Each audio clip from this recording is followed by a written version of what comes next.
by the active members of a local fraternity, and they were put into a car trunk. It was freezing cold weather.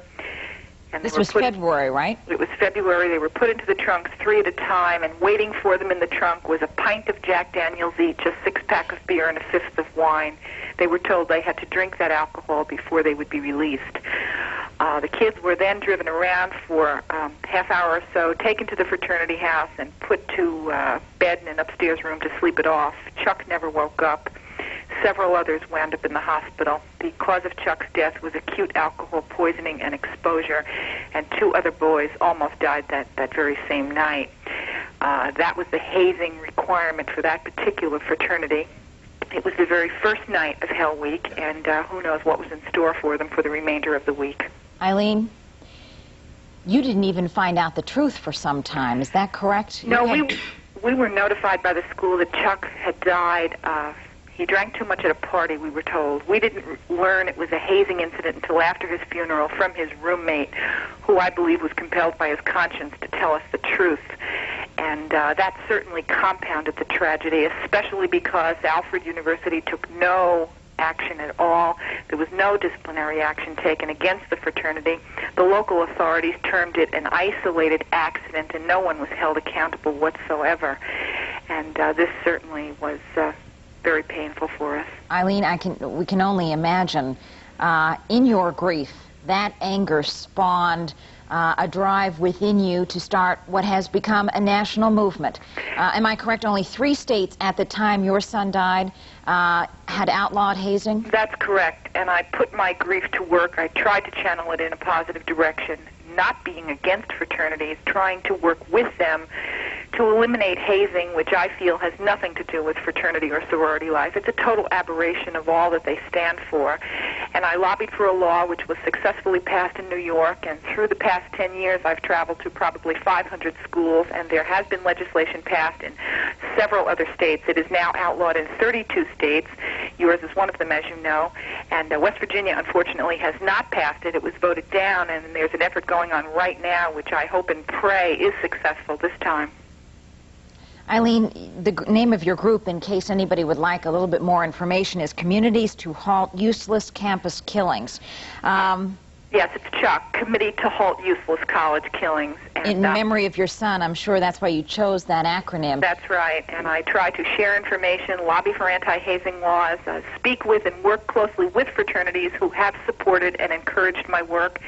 And I'm very excited about some of the positive changes that go on, but something your guests have not said is that there is a lot of secrecy out there. That was my next question to you. I think a lot of these young men feel an allegiance to their group and are very reluctant to reveal what actually does happen because they take oaths of silence and vows of secrecy. I'm not saying that that is true of every group, but sadly it does go on, and each semester I hear of hundreds of incidents of abuse and psychological forms of hazing, which also we haven't really talked too much about: sleep deprivation, isolation, verbal abuse, intimidation, that kind of thing.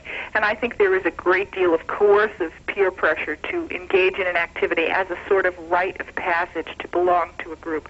I applaud ZBT and TEAC and the groups that have tried to make some kind of a change. It may not work, but I think it's a step in a positive direction because I feel fraternities are in jeopardy, and unless we deal with the inappropriate behavior of hazing and alcohol abuse and intimidation and the racial problems and all the things that go on, they may not have a future. So I'm hoping to see more positive change.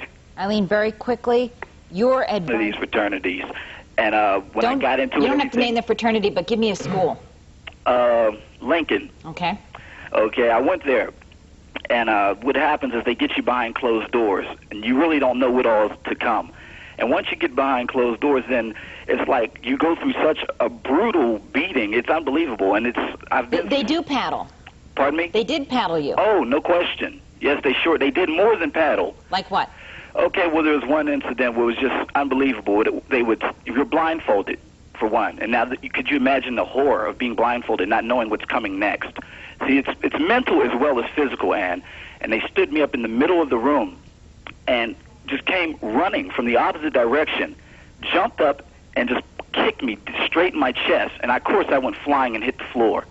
And this is not the first time. It's not just one isolated incident.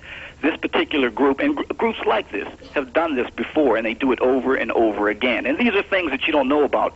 And beyond that, some of the things that you might not be able to see is, like, say, slaps. They wet you down with beer and take your shirt off and just literally slap your body. Let me ask you a couple of questions. What year did this happen to you? Year? Yeah.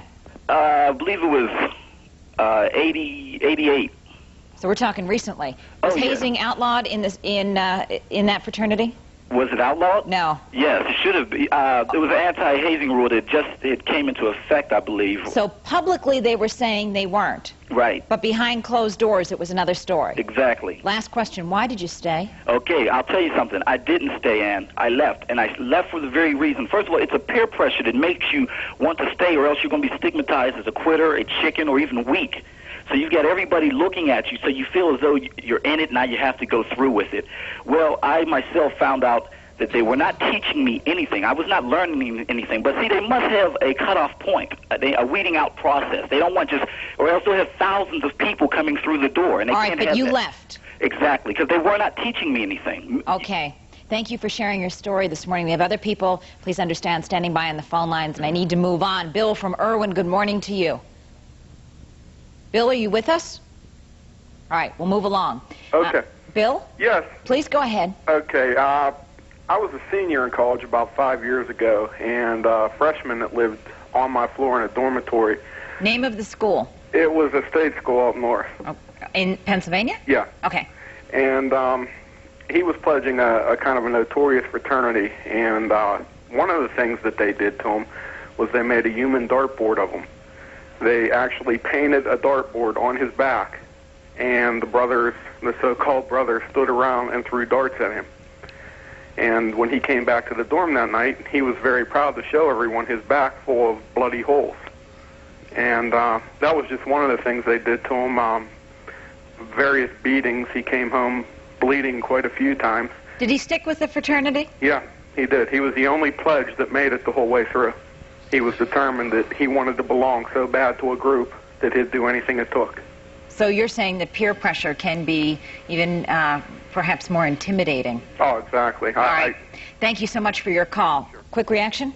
Just to suggest perhaps that's as much an implication on his friend as it is the fraternity, but more importantly, that these horror stories, and we could continue for 10 hours with them, in no way necessarily depicts the 400,000 undergraduates that are currently members of fraternities and sororities. But you yourself acknowledge that just because the laws are on the books doesn't mean necessarily that hazing has stopped. No. Hazing, I don't think, is a crime that can be legislated away. But that brings up the next issue, which is when we're hearing these horror stories, and some of them were recent, now what? If the law's already on the books and that isn't stopping it, how do we address what goes on behind closed doors? We're coming right back in just a moment.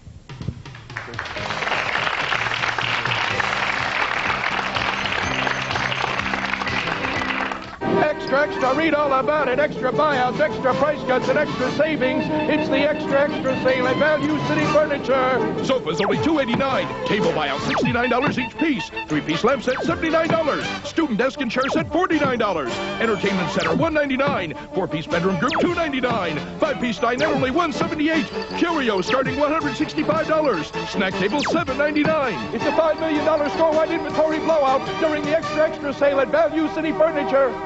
Imagine all you could imagine with one of these, the IBM Personal System 2. Get one for your school by saving Foodland register tapes. Because at Foodland, we not only believe in food for families, we believe in food for thought. Okay, let's roll. Jell-O gelatin, 59 cents. Pennsylvania Dutch noodles, 79 cents. Fago Pop, 4 for $1. Love's diapers, $8.99. Those two. Yeah, at Foodland, we know what you like, but come out of here. Ain't it delightful? Sugar so delightful. Introducing new Sugar Delight with real cane sugar and half the calories. Every beautiful bite more. Oh, ain't it delightful? Now you can enjoy all the taste of sugar without all the calories. New Sugar Delight. Oh, ain't it delightful? All the taste, half the calories. Sugar so delightful. We're back. Let us pick up, before I ask you gentlemen how you change what goes on behind closed doors or how we can be reassured about that, let's pick up with Sharon from Moon Township, who's standing by on the phone lines. Good morning to you. Hi. Hi. I'm a graduate of the University of Pittsburgh, and I was a sorority member. And first of all, I'd like to applaud ZBT for what they're doing. I think that's tremendous. I saw as a pledge things in my own sorority that are considered hazing. Give me an instance here. We did go without sleep when it came to Hell Night. Carrying around rocks, you had to salute your sisters.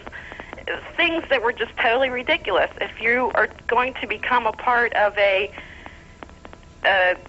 group, you shouldn't have to prove things like that. 2 questions to you. Did you find these things